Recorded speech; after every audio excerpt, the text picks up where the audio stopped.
Kia ora, tēnei rangi, ka ako koutou I te whakamahinga tika o te kupu tae me te kupu āhei.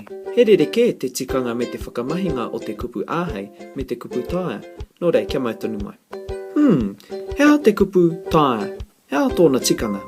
Ko te kupu tae he kupu hāngu. Ka tae e koe te pukapuka te titiro, nā te mea he karu o.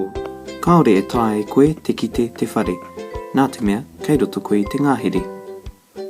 Nō reira, e tae ana e koe tētahi mea te mahi, nā te mea kai a koe ngā pūkenga, ngā rawa rānei e tutuki ai I a koe te rā mahi. Tēnā, kia huri tātai ki te kupu tuarua ki te kupu āhei.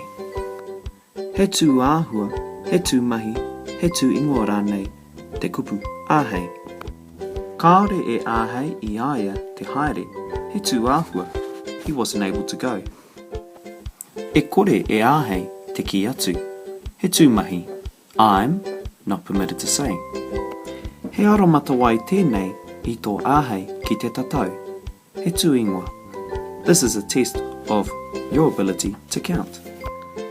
Nō reira, anei te whakarāpopototanga o te kupu tae me te kupu āhei. E tae ana e au te rākau te piki. Arā, he statement. Hoi anō, ko te kupu āhei, e āhei ana au ki te tiki I te ngeru I runga I te rākau. Ka huri hei pātai.